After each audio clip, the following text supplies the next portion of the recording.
वास्तववादी आणि सत्यकथन. यंदा आम्ही घेऊन आलो आहोत एक वास्तववादी आणि सत्यकथन करणारा एक वैचारिक देखावा. हाक उद्याच्या क्रांतीची, हाक उद्याच्या क्रांतीची.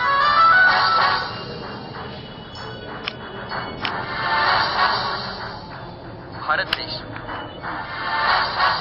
एक महान संस्कृती असणारा, स्वतःचा असा एक स्वतंत्र इतिहास असणारा आणि प्रगती पथावर आरूढ झालेला एक खंडप्राय देश. 2015 सालापर्यंत वयवर्ष 18 ते वयवर्ष 40 या वयोगटाची संख्या एकूण लोकसंख्येच्या 60% जास्त असणार आहे. परंतु आता वेळ आली आहे या संख्यात्मक शक्तीची गुणात्मक शक्तीमध्ये परिवर्तन करण्याची. शिवरायांचा 8वावा प्रताप, शिवरायांचे 8वावे रूप असं आपण नुसतं म्हणतो, पण खरंच आठवतो का? नाही ना. मग आता आठवा, शिवरायांचे रूप आठवा, आठवा शिवरायांचा पराक्रम आठवा, शिवरायांचा दृढनिश्चय आठवा. महाराजांचा जन्म झाला तोच परकीयांच्या साम्राज्यात, गुलामी. पण महाराजांनी स्वतःला गुलामगिरीची सवय करून घेतली नाही, किंबहुना जिजाऊंनी त्यांना ती करून दिली नाही. लहानपणापासूनच रामायण महाभारताचे गौरवशाली संस्कार करवून घेत महाराज मोठे होत होते आणि तारुण्याच्या उंबरठ्यावर उभे असतानाच, म्हणजेच वयाच्या अवघ्या 16व्या वर्षी परकीयांची चीड येऊन हिंदवी स्वराज्य स्थापण्याच्या उद्देशाने आपल्या मुठभर तरुण सवंगड्यांना एकत्र केले आणि गाठले थेट रायरेश्वराचे मंदिर.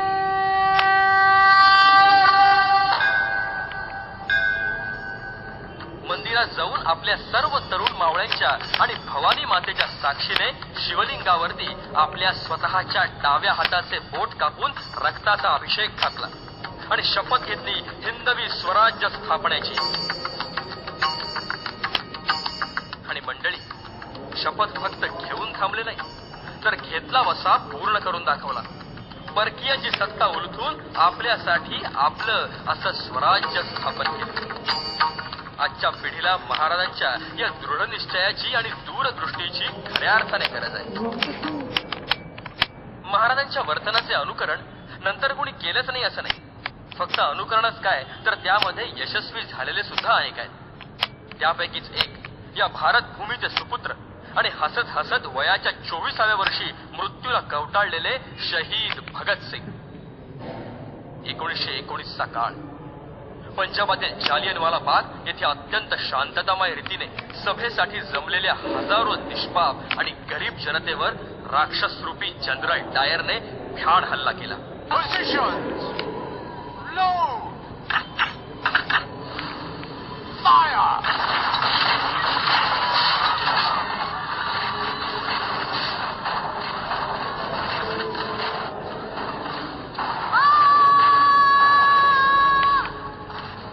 शेकडो हजारो लोक मारली गेली.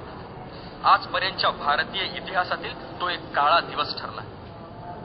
त्यावेळेस वयाच्या अवघ्या 12व्या वर्षी ही परिस्थिती भगतसिंगांनी आपल्या डोळ्यांनी पाहिली. त्या वयातही त्यांच्या भावना जागरूक होत्या, मनात प्रखर देशभक्ती होती, एक दृढनिश्चय होता.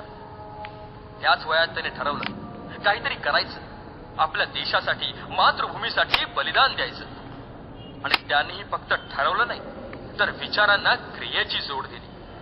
शब्दात वर्णन करता येणार नाही असं अतुलनीय धैर्य त्यांनी दाखवलं. स्वातंत्र्य संग्रामात सर्व शक्तीनिशी उडी घेतली. अनेक आंदोलने, चळवळींमध्ये भाग घेतला. सॉन्डर्सचा वध केला. विधिमंडळ सभागृहात बॉम्ब फेकून सरकारला आपले म्हणणे ऐकण्यास भाग पाडले. त्यात त्यांना साथ लाभली ती गुरुमित्र चंद्रशेखर आझाद, तसेच सुखदेव, राजगुरू यांसारख्या प्रखर देशभक्त तरुण सहकाऱ्यांची. तरुणांनो बघा, ऐका, आठवा आणि शिका. अशी संपन्न परंपरा आणि पराक्रमी इतिहास असणाऱ्या देशाची आजची अवस्था ही वर्णन करण्याच्या पलीकडे आहे. असंख्य देशभक्तांनी मिळवलेल्या स्वराज्याचे सुराज्य तर सोडा, अहो पण आहे ते स्वराज्य टिकवण्याची देखील आपली क्षमता शिल्लकच राहिली नाही. भ्रष्टाचाराच्या खोल आणि अंधाऱ्या गर्दीत आपला देश संपूर्ण बुडालाय. मोठ्या मोठ्या उद्योगांना लागलेले टाळे, दहशतवादाचे पसरलेले जाळे, महागाईची खोलवर रुजलेली पाळेमुळे आणि त्यात लाखो कोटींचे घोटाळेच घोटाळे. प्रत्येक सरत्या वर्षागणिक नवीन नवीन घोटाळे होत आहेत. घोटाळ्यांचे प्रमाण आणि घोटाळ्यांमधील आकड्यापुढची शून्य वाढत आहे. यापूर्वी झालेला चारा घोटाळा, पोपोर्स प्रकरण, आत्ताचा आदर्श घोटाळा, CWG म्हणजेच कॉमनवेल्थ घोटाळा, 2G स्पेक्ट्रम घोटाळा. आणि या करुण आणि निर्वाणीच्या परिस्थितीमध्ये आपल्या देशातील आजची तरुण पिढी काय करते? आपल्याच देशात शिक्षण घ्यायचं, उच्च शिक्षित व्हायचं आणि चाकरी करायची ती परक्या देशात जाऊ. भले मोठे पगाराचे आकडे आणि सुखसोयींच्या मागे आजची तरुणाई भरकटते.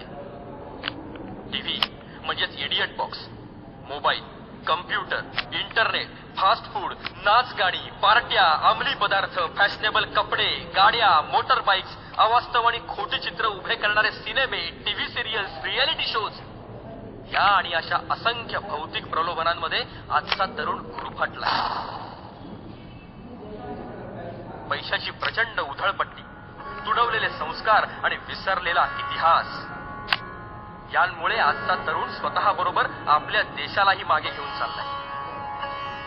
आज खऱ्या अर्थाने भ्रष्टाचारातून या देशाला पूर्णपणे मुक्त करण्याची मोहीम आता तरुणांनी हाती घ्यायला हवी.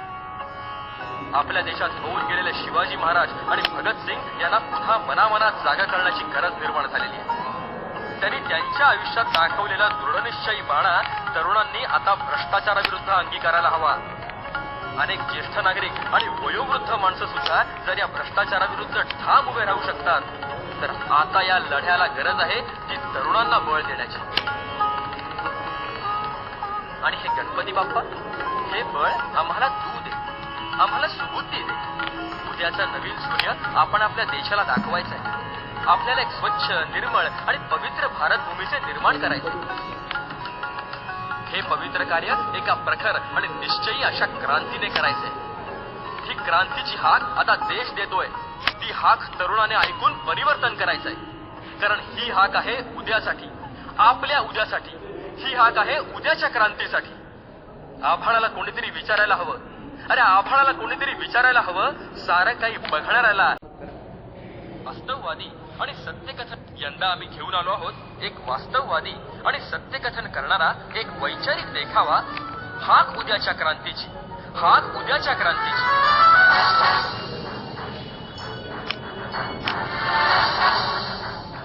भारत देश एक महान संस्कृती असणारा, स्वतःचा असा एक स्वतंत्र इतिहास असणारा आणि प्रगती पथावर आरूढ झालेला एक खंडप्राय देश. 2015 सालापर्यंत वयवर्ष 18 ते वयवर्ष 40 या वयोगटाची संख्या एकूण लोकसंख्येच्या 60% जास्त असणार आहे. परंतु आता वेळ आली आहे या संख्यात्मक शक्तीची गुणात्मक शक्तीमध्ये परिवर्तन करण्याची. शिवरायांचा 8वावा प्रताप, शिवरायांचे 8वावे रूप असं आपण नुसतं म्हणतो, पण खरंच आठवतो का? नाही ना. मग आता आठवा, शिवरायांचे रूप आठवा, आठवा शिवरायांचा पराक्रम आठवा, शिवरायांचा दृढनिश्चय आठवा. महाराजांचा जन्म झाला तोच परकीयांच्या साम्राज्यात, गुलामी. पण महाराजांनी स्वतःला गुलामगिरीची सवय करून घेतली नाही, किंबहुना जिजाऊंनी त्यांना ती करून दिली नाही. लहानपणापासूनच रामायण महाभारताचे गौरवशाली संस्कार करवून घेत महाराज मोठे होत होते. आणि तारुण्याच्या उंबरठ्यावर उभे असतानाच, म्हणजेच वयाच्या अवघ्या 16व्या वर्षी परकीयांची चीड येऊन हिंदवी स्वराज्य स्थापण्याच्या उद्देशाने आपल्या मुठभर तरुण सवंगड्यांना एकत्र केले आणि गाठले थेट रायरेश्वराचे मंदिर.